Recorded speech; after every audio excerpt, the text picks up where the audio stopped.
एक अभिनेता शाइनी दोषी का कहना है कि कुछ दोस्तों के साथ जुड़ने के अलावा उनकी होली के लिए कोई योजना नहीं है। पिछले कई सालों से होली तो पता ही नहीं लग रहा। कोविड-19 के कारण हम बाहर नहीं जा सकते थे या जश्न नहीं मना सकते थे, अभिनेता ने अफसोस जताया। हालांकि इस साल की होली दोषी के लिए विशेष है, सिर्फ इसलिए नहीं कि वो पिछले 2 वर्षों से घर पर होली मना रही है और अब कर सकती है बाहर जाओ, लेकिन इसलिए भी क्योंकि यह शादी के बाद उसकी पहली होली है।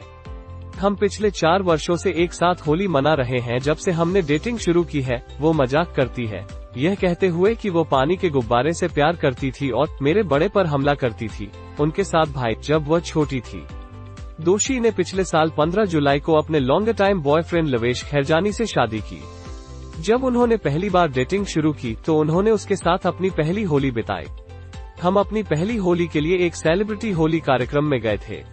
होली हम अपने टीवी उद्योग के कई दोस्तों के साथ भागे और बहुत नृत्य किया। हर कोई लवेश से पहले कभी नहीं मिला था, वो याद करती है। खुशी से शादीशुदा दोषी थोड़ा गर्व से स्वीकार करती है कि वो है जो प्रदान करती है लवेश के जीवन में रंग। जब हमने पहली बार डेटिंग शुरू की तो उन्होंने पेस्टल रंग पहने थे।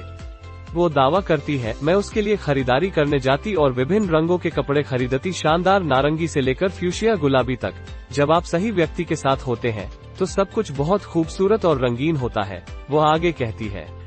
आप एक दूसरे के जीवन में रंग भरते हैं, आपको कोई अतिरिक्त प्रयास करने की आवश्यकता नहीं है, यह अंदर से बाहर आता है। होलिका दहन जब कोई आत्मनिरीक्षण करता है और कुछ चीजों को छोड़ देता है और दूसरों के लिए प्रकट होता है, होली का सबसे सुंदर पहलू है। कन्या के रूप में मैं एक पूर्णतावादी हूँ। मैं हमेशा सबसे आदर्श व्यक्ति बनने की कोशिश करता हूँ जो मैं हो सकता हूँ। मैं ऐसा करने के दौरान खुद को मेहनत करता हूँ। मेरे पति अक्सर यह कहकर मुझे दिलासा देते हैं, कुछ चीजें ऐसी होती हैं जिन्हें आप नियंत्रित नहीं कर सकते, इसलिए मैं अपना सब कुछ देने और फिर जाने देने का अभ्यास कर रहा हूँ, जिससे जादू अपने आप प्रकट हो जाए। दोषी कहते हैं, लवेश के संदर्भ में मैं चाहूंगा कि वो टालमटोल करना छोड़ दें।